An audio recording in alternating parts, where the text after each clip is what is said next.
Hey, welcome to the Living Room Podcast. This is part 2 of an episode with Josh Loper and hearing his story. If you did not hear part 1, please go back and watch that before coming to this one. But we're going to pick up right where we left off in that conversation. Thanks for watching.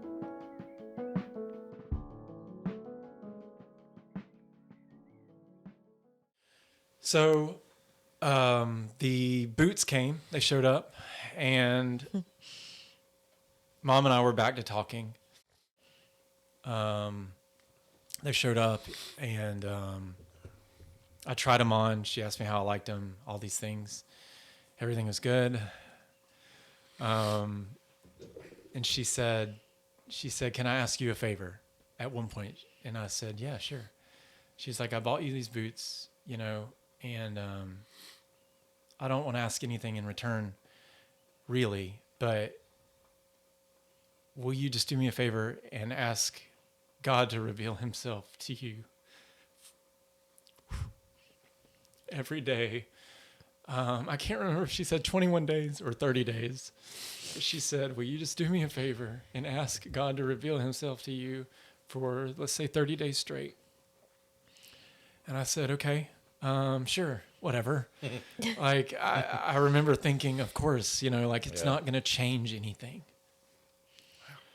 I remember just saying, it doesn't matter because it's not going to change anything. So, I went on and lived my life, and a couple of weeks, I did it a couple of times. I remember the 3 times I did it. I was getting ready for work or wherever I was for anything in the morning, and I remember looking dead in my eyes in the mirror and saying that. I didn't believe anything would happen. I just said, "God, will you reveal yourself to me?" I took a minute and then I would leave. And I did it 3 times. And then I just got caught up and just forgot. Also, my mom in this time sent me a book. It's called A Change of Affection by Beckett Cook. And she sent me this book and she said, "I want you to read this book. Let me know when you start reading it. I'll read it with you. I think it'll be really good for you and us and our relationship." And I said, "Okay." So I think the book showed up and I set it aside like so many other books that I got from her that I set aside. And these questions, I couldn't stop focusing on these questions. And there was one day in the shower when I think the best in the showers, and just going through so many things. And I thought, it hit me. I just said, what if all these questions that are popping up in my head, these are because God is trying to reveal himself to me? And it was the first time I made that connection. Mm-hmm.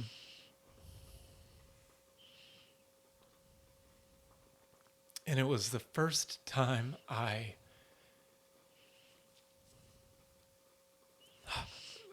felt, I don't know, I felt sure. There was some kind of assurance there. As soon as I thought it, as soon as I said it, I think I even said it out loud. Maybe this is God revealing himself to me. And there was just such a certainty about that statement that I could not ignore. I just couldn't ignore it. So I did the thing. I did like the last chance. I went around to another group of people that I had gotten to a different job, so there was different people around me during the day, and I started asking them the same questions, and they all said I was crazy for thinking about things like that. And yet again, I'm hit with a brick wall with just like, that's just not good enough for me. I need more. gosh. And then I was like, okay, well, let me look at this book. And I started reading this book. And I was talking to my mom through this time, reading this book. And man, let me tell you something. This was the hardest thing to read. The book is amazing. So it wasn't because it wasn't well written or anything, but it was just so hard to read because it was spot on. Everything in that book, it's Beckett Cook is a guy who struggled with same-sex attraction. He lived out as a gay man for, gosh, I don't want to say how many years because I don't remember, but for a while. And he is now, I think it's been 15, 16 years, maybe longer that he has been born again. And he does really great work with ministering to same-sex attraction people and just pushing really good information out there on this topic and this lifestyle, and really all of it, the woke agenda and transgender and all of those things. Like he covers it all really well. But this book, to barely scratch the surface was very eye-opening. I felt seen when I read it. I felt like this person knew me. I felt like I knew this person. I felt just that assurance that this is the direction I need to go. I just had moments in my room reading that book where I cried myself to sleep. It was just so heavy. Everything that was breaking was so heavy. And but also so freeing at the same time. It was like I would cry because it was hard and it was painful, but I was also crying because I was so happy to break some surface. I didn't know exactly what it was at that point, but I was just like, I need more of it. I just knew I needed more of it. And it was so fast. This turnaround happened so fast where it was the next day. I think I was at work and I was just mulling this all over. I think about everything so much and I overthink and overthink and overthink. And I was tired of this thought being in my head. I had to start taking action. I had to take a step forward, and I couldn't wait. I could not stop. I couldn't wait any longer. So I was at work, and I think I texted my mom, and I said, because we were kind of talking about the book, and then I was just like, can I come home? I asked her if I could come home. And, she was just floored, I'm sure. I think she called me and we talked a little bit, and the emotions weren't there. I was just very focused. I was like, I need to do this.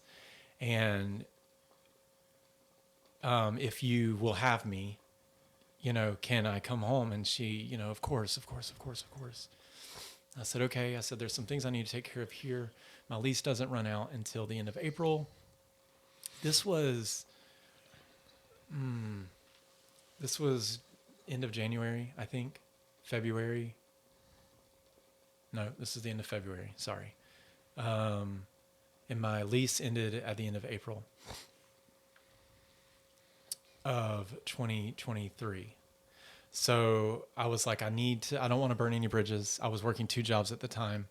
I needed to make sure that I had a notice. I needed to finish out my lease. And then yes, let's do it. Let's make this plan to come home. Also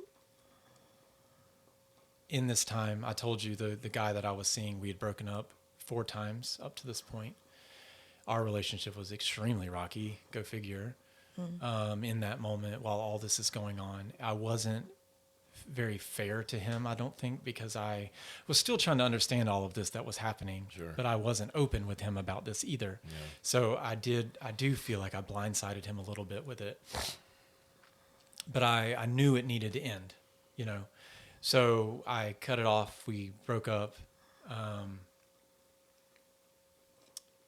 and I moved out. We were living at the same time, even though I still had my apartment.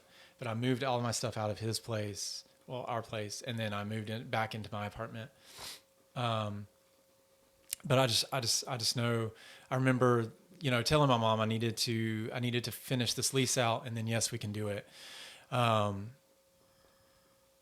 and I broke up. We made plans to go see, to watch something together. It was a Sunday night. We were watching The Last of Us on HBO, and I remember going over there that night. And when I walked away, I said, I need to leave now. Because if I stay, I'm going to get back together with him, and we're going to do this all over again.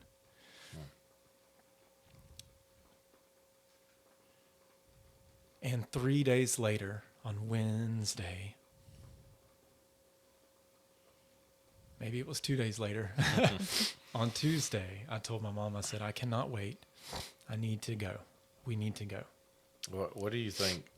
Was it just a culmination of all of that getting to you that point of resolution? Like, I need to go. Like, do you think that was, looking back, just like the Lord bringing that to that particular place? Was it just building up? When you're looking back, what do you think? Yeah, I mean, I very much think that it was just a building up of things, especially laying it out, just like I did today with all the thoughts and all the things going on in my life, the cyclical nature of all of it, that I was able to step back and understand that that's the pattern that was happening. I think it all, and just the constant thought of there's got to be more to life. And there's also like just that, it just wasn't good enough. None of it was good enough. And no one around me offered the solution,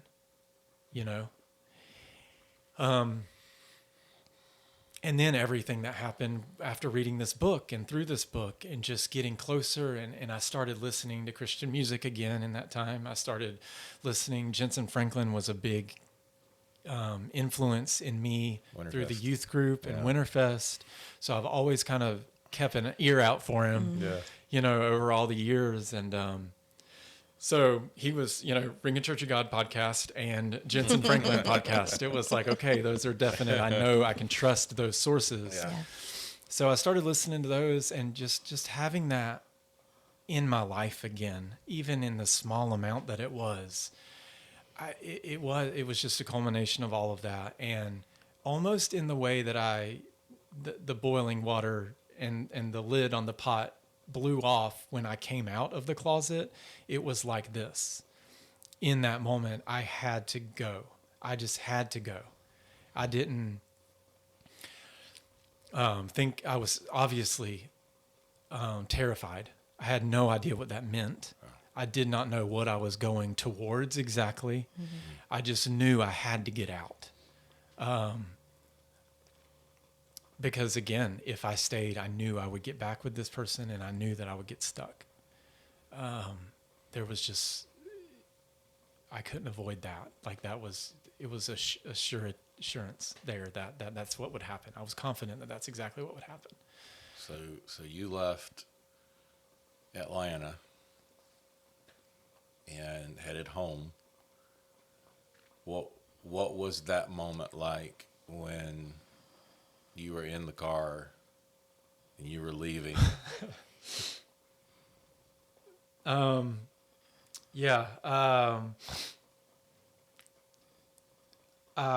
called my mom on that Tuesday and I said, hey, we need to do this now. And she said, I will be there John and I will be there at 6 a.m. to get you.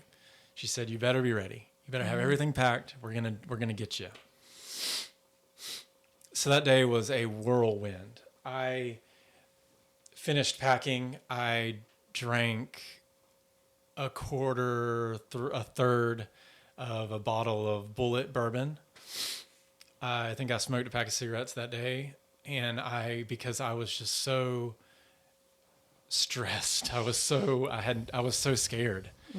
Everything that I had built, everything I had tried so hard to keep together, I felt like it was unraveling, but at the same time, I was choosing for it to be unraveled. Right. So I was just like, there was so much going on. I didn't know how to handle it. So I drank, and I know I was on the phone with my mom most of the day. And I remember I just kept telling her, I was like, I have to go back. I have to go see him. I have to go see him. I need to tell him what's happening because I haven't talked to him. And she was like, so supportive. She was so supportive. She said, well, go do it now, because we're going to be there at 6 a.m. Yeah. And we will find you. Right. And so I ended up not going to see him. I thought that was probably not a good idea. I don't know. I mean, maybe you've thought about this, but we talked earlier about how much courage and how brave it is to sit down and have this conversation. But I can't imagine in that moment, not only wanting to make that decision and fighting what you're fighting, because when you're in something for a long time, whether it's addiction or whatever, and it's a part of your identity and it's ingrained in your brain, you got all these neural pathways that are pointing in this one direction, and you say, I won't do that, or I'll make that decision. I don't know. That's heavy. But it's heavy, but that is unworldly. Yeah, I was going to say that it's no credit of mine. To have that strength and to have that assurance behind those decisions, it was not me. That was not me. Yeah, and I think that's, it's a combination of, we're not robots. Like you decide, but then there's this resolution and strength that comes from, well, we know where it comes from. Yeah. Where it came from at this point, but that's, and I think that's probably worth someone taking a moment to really think on what that moment was like for you, that someone else that might be wanting to make a similar decision. It's a combination of personal strength or personal decision coupled with what it sounds like the Lord was been doing for a while and building up to this point in your life. Yeah. I mean, I'm overwhelmed with just how faithful he is. And I think I was so blessed to be raised in the church and to have those seeds planted early on that it was just enough for him. I've described it in a way where I feel like, in subdivisions growing up, you have your curfew, but when the street lights come on, it's time to come home and have dinner and do homework and whatever. I feel like a lot of it is like that, where it was like I was playing in the road, and God flipped on the street lights and told me to come home. Yeah. We have work to do. And man, only him, only he could have done that. And I've stuck by that since I've been back. This community, this gay community, and this lifestyle, I know that gets such a bad rap in that community to call it a lifestyle, but it is a lifestyle. But I don't mean it in an offensive way or anything like that. I just, to get pulled out of that, because so much, it is who you are. Anybody in that community will probably tell you that that's not who they are. That doesn't define them, but it 100% does define them. Everything comes back to that. Mm-hmm. Everything comes back to that. There's no getting around it. your politics, your thoughts, your beliefs, your day-to-day things, who you trust, who you surround yourself with, your relationships, your connections, all of it revolves around that. It is your identity. Mm-hmm. And, you know, I have said it, unless God is involved, you know, if somebody walks out of that without God being involved, I do not understand. Mm-hmm. You are a stronger person than I, because I would not have ever been able to do that. I know, and he knows me, that that's the case too, because that's why it happened the way it did, you know. But even then, looking back in those moments, like, it was so beautiful. His touch was so gentle. Gosh, I just think of, I think of how faithful, how patient he was with me all those years, all the times I pushed him back, all those times I turned my back on him. My goodness, and for me to pray 3 times, not even meaning it, and yet even still shows himself to me in such a powerful way, in such a sure way. It's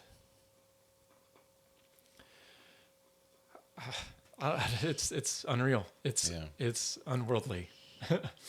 So you leave Atlanta, you're driving, rubbers meets the road. Ooh.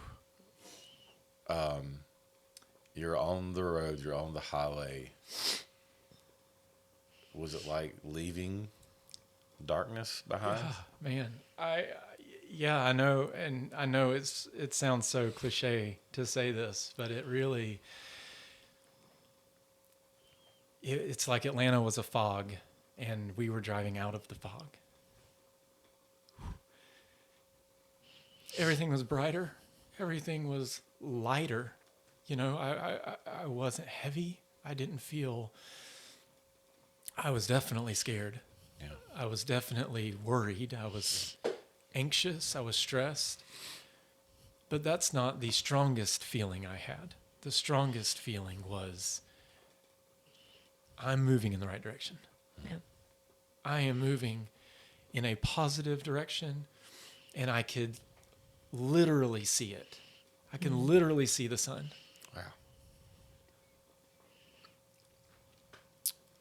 Wow. Gosh, and I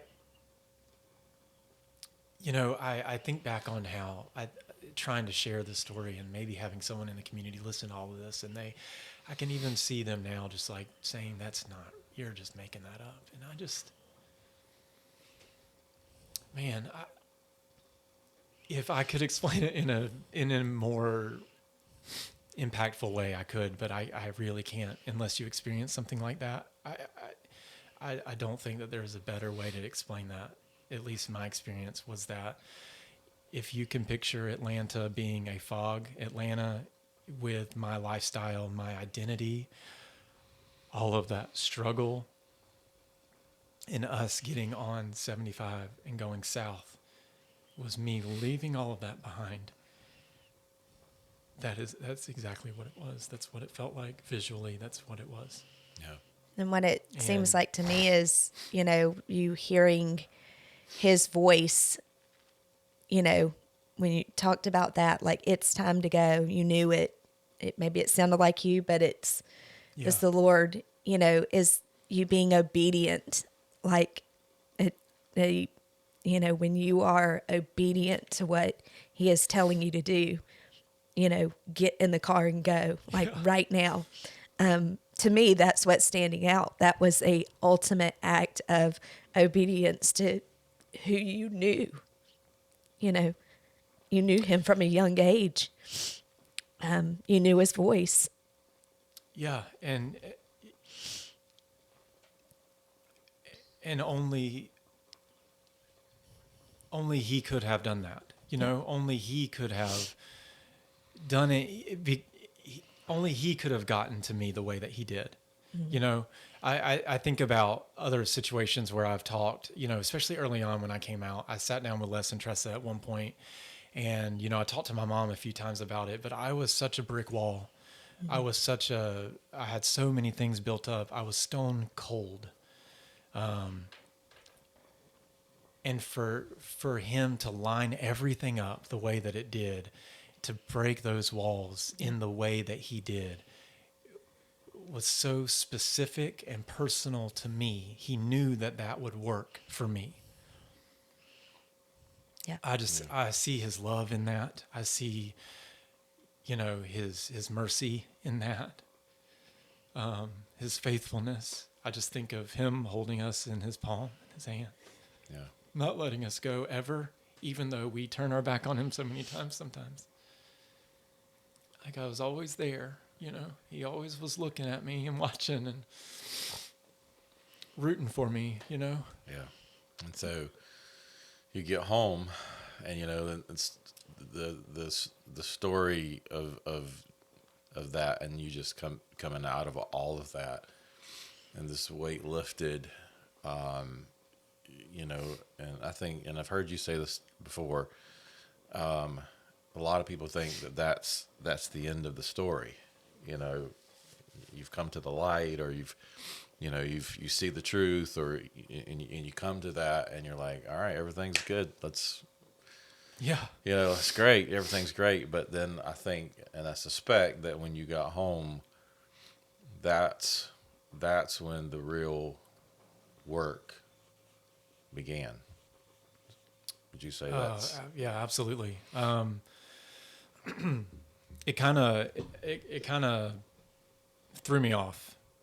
To be honest, I was like, really? Like, I already went through all this, and then here's more. Like, it's not done. I'm not done. Can you give me a few days, please, just to take it all in? But it was almost immediate. It was reality hit. You know, I knew real quick I needed to change my number. I thought about completely getting off social media, deleting everything. But it was that kind of decision. It was those kinds of things that I had to do. I knew that, like, early on. I knew, even before I left Atlanta, I had planned it all out, how I was wanting to do it. And I just knew that is something that needed to happen. So I was confident in those things. I changed my number. I didn't get off social media. I kind of played it out a little bit to see if it was a struggle for me, or like how I responded to those things, and how, if I was still able to see them as my past, or if I was going to struggle with trying to bring those things with me. Mm-hmm. But I did end up changing my number, and only letting a few people in. And man, that was one of the hardest things early on. Oh, goodness. Just cutting ties with certain people. And understanding discerning who to allow in my life. Yeah. Mm-hmm. I'll admit I wasn't strong enough to cut everyone out of my life. But there were a few that I kept, and I didn't really explain everything. Just said, you know, I moved, I'm back, you know, and Atlanta was chaotic. That's what I like to say, to like smooth things over, so I don't have to get into all of it. Yeah. So that's kind of what I floated on for a while, and even still with some people that I've let back into my life. But it was something I controlled. You know, at first I didn't even give them my number. I just let them reach out to me through Instagram or Facebook. And then I was like, I want to be very particular with how they communicate with me. I want to be very selective with how much time they take up for me. And in the 2 years, I've learned those boundaries and gotten more acquainted with those things. But at first, that was extremely difficult. I knew going in that I was going to be alone. I knew going in that what this meant of turning my back on everything I built for, at this point, 15 years. Yeah. I knew, gosh, I had such a hard time getting over how I'm going to hurt those people. Those people that grew with me, those people that helped me through really hard situations, going through all of that life, doing life with me. Mm-hmm. I just didn't want to hurt anyone. And that was so hard for me to understand how to handle that. And I don't think I fully understood how to handle that until it happened, because it came to a situation where it's just like, all right, I have to do this, and my justification, I think, for that was I moved. Everything I own is here. Mm-hmm. I have already taken that step. I'm not gonna do this halfway. I've got to fully be in it, fully commit. I mean, at one point, it was like, God deserves that of me, So I did, I finally made those decisions and changes. And then it was just, I need to dig my feet in and learn. I need to educate myself.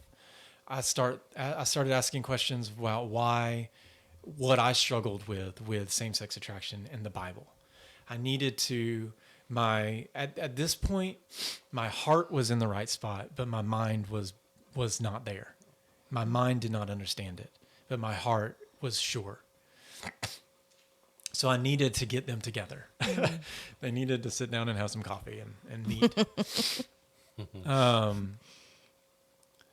So I did. I read a lot of books. I read the Bible the most. I dug into those hard scriptures, those hard passages. I read commentaries on those passages. I read specific books on homosexuality and the Bible, people with same-sex attraction and their testimonies coming out of it. Amazing book recommendations that I have from all of that. And that eventually that closed the gap. I met with Les. Man, he was so, I can't say enough great things about him. And he would probably roll his eyes at that, but to see this full circle moment, with him being a youth pastor when I was in 6th grade, the confusion of me turning my back on everything and then coming back and being able to sit with him in this office and reconnect in that way. It was just such a blessing. We are so blessed to be able to have shared that, and for God to give us that is so, and same with you guys. Mm-hmm. It's so, we don't deserve that. I don't deserve that, what a gift, Yeah. But I continued to meet with Les every week for breakfast. And man, we had some amazing conversations, and he is such a great mentor. He was so patient. But also it was fun because he was curious too about things, obviously about me, but about that community and about that lifestyle. And, we bounced a lot of ideas off each other, and I just remember early on, I had so many questions. I was so scared. I was discouraged because I got here. I didn't know what to do. I didn't know where to work. I didn't want to go back in the bar, the hospitality industry, because I didn't want to get sucked back into that, that pattern. And I also know people within the gay community in Statesboro, and, that community is very party and drink heavy. So I didn't want to have to deal with all of that. Coming across somebody that I knew, at least early on, I wasn't ready for all that. So there were still so many questions. And I just remember him looking at me across at breakfast one morning, and he was like,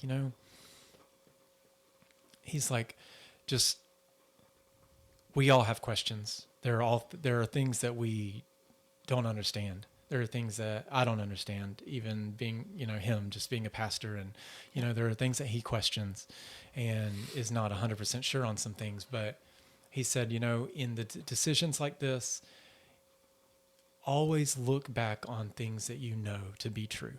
Mm-hmm. Always look back to what you know and find encouragement through those things. And, pursue God, pursue those questions, get those answers, and everything else will fall into place. Yeah. God will work the rest out. Have you found that when you ask those questions, I'm sure you maybe, I guess when you ask those questions, sometimes the answers come immediately. Sometimes it takes a little while. What's that experience been like? Yeah. Hard. It's been hard. Patience. It requires a lot of patience.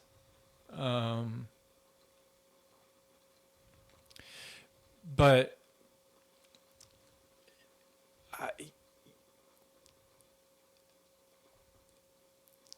I never doubted that those answers would be answered, that those questions would be answered. Yeah. I did come back with such an assurance that I knew it's unreal. I think about it sometimes. It's like I have no doubt in my mind that the Bible is true. I have no doubt in my mind that God is real. So that convincing me of those things, I didn't have to worry about that. Yeah. Luckily, I didn't have to convince myself to believe. It was the ins and outs of my own struggles. Like, why do I feel this way? Why do I desire, something was the pain that I felt, the first time I walked away. If I felt that pain, why is this not real? I just remember thinking that in that moment, this hurts too much to be fake. This hurts too much to not be who I am. So to deal with those kinds of questions on this side has been really difficult. And I don't have all the answers to those things. I don't know where what's going to happen. I don't know, something in the gay community. We've talked about these things I've talked about these things in the past with some of my friends when they talk about somebody who was gay and is now a Christian and they're not gay anymore. One of the first things that we always ask is, well, so what? They like women? We would used to laugh at that because being in that community, and it's sexually driven. So of course that's the first thing that you're going to think. It's the only thing you think about, especially on the men's side.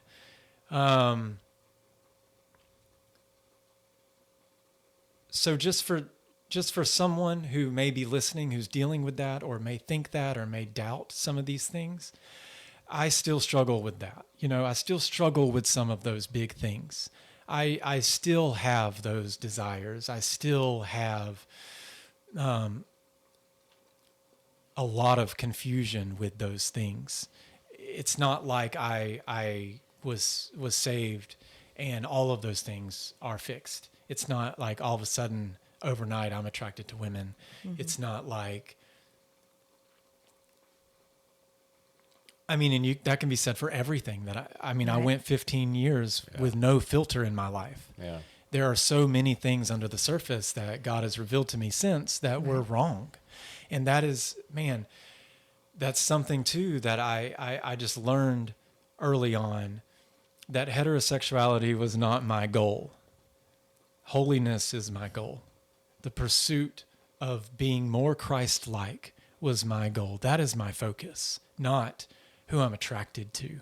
Yeah. Because in the grand scheme of things, in the big picture of all of this, that is insignificant. Yeah, you can insert any sin into that. Absolutely. The goal should be holiness in that relationship. Yeah, it's a great point. Absolutely. And it's funny how your perspective my perspective in that community, that was the only thing that mattered. Now on this side, I can look back and just say, man, how closed-minded, how just deceived I was, really, with that limited thinking. Yeah. Because when you there's so many things that change when you step out of that. There's so many things that change when you step out of that atmosphere, that community, those people that are constantly around you. You can see the big picture, and you can see how it's like in high school. As a high school student, the most important thing in the world is your high school, your homecoming, your prom, your marching band, your football game. Mm-hmm. That is the most important thing to you, and it means more than anything in the world. It is the exact same when you step out of that. At least for me, when you step out of that community, I can look back and say, man, those things that I consider to be the most important were so insignificant to the bigger picture. Yeah. So as I wrap this up, Josh, and this has been, it's hard to put, you said it's hard to put in words when you see what God has done in your life, other than amazing. I mean, there's a lot of words we could put there. I don't know that they all actually do it justice. And we celebrate with you. We know that we're all still in process, and we're all still trying to work out so many things in all of our lives. And I know you are too. So what would you say, just sort of as closing out, that last 2 years, looking back over the last 15, 17 years, what is your biggest takeaway at this point? What is that glaring thing that you've learned, and you just, that's just what sits with you, and it's just always there?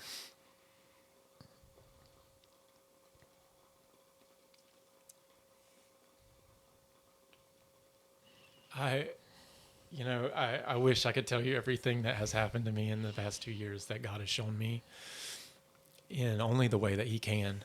But I'm just reminded so much of just how faithful he has been in my life and continues to be. I regret the time that I lost, the time that I wasted. But man, my biggest takeaway in the past 2 years is just I'm here now. I'm ready. I'm seeking God, and I do not have another option at this point. Like that is, I know too much. I have seen too much at this point to turn away now. And that's so biblical. It's so biblical what you're saying. So yeah, I guess that's. Yeah. And you said I'm ready. And I think that statement right there, I'm ready, says a lot about where you are in your thinking, in your spirit, in your soul. And I know that the Lord will honor that, and he hears that. And so I think that's a great place to end this one. And if it's okay, I want to pray for us, and we'll close it out. And Josh, I can't say again how thankful I am that you wanted to do this. It's huge, and I've said this to you before, and I'll say it again. I believe that as a result of this, 3 months, 6 months, a year down the road, there are going to be victories that you win, and there are going to be things that come to pass in your life because you chose to do this today. It's biblical. We are made overcomers by the word of our testimony. And I stand on that. We stand on that together with you. And so, thank you. Thank you for having me. Yeah. Let's pray. Father, I just pray, Lord, for those that may be listening to this, who may be struggling, Lord, with homosexuality or, Lord, any sin, who have been in it for so long and don't understand those things, and the pulls are hard, and it's got them so wrapped up where they are, Lord, that where they are, you would begin to move in those tiny spaces, in those small places, God, in those cracks that Lord, you can shine your light in. And God, begin to break down the darkness that's on the inside, begin to break down the addictions, begin to break down the ways of thinking, begin to break down, Lord, anything that separates us from you. Because ultimately, Lord, it doesn't matter what sin it is. Sin separates us from a holy and loving God. And God, I pray that as a result of this, that you would do just that. Begin to break down those walls of sin and let your light be shown in the lives of those listening, and God, and those that may be listening along down the road. And I just thank you, and we thank you, Lord, for the testimonies that will come because of the story that Josh has told. And I pray for Josh. Lord, I pray, Lord, that you would just continue to shape him and mold him. And Father, you heard him, and you know his heart. He's ready. And Lord, we're ready. We are open to what you want to do. And we ask all of these things and give you praise in return. In Jesus' name, amen. Hey, thanks again for listening to this incredible story from Josh. We have one final part to share with you, a conversation with Debbie Lassard, Josh's mom. She sat down and shared with us her side of the story as a mother and shared about what it looks like to be a part of your child's healing process. So we'd love for you to check it out in the next episode.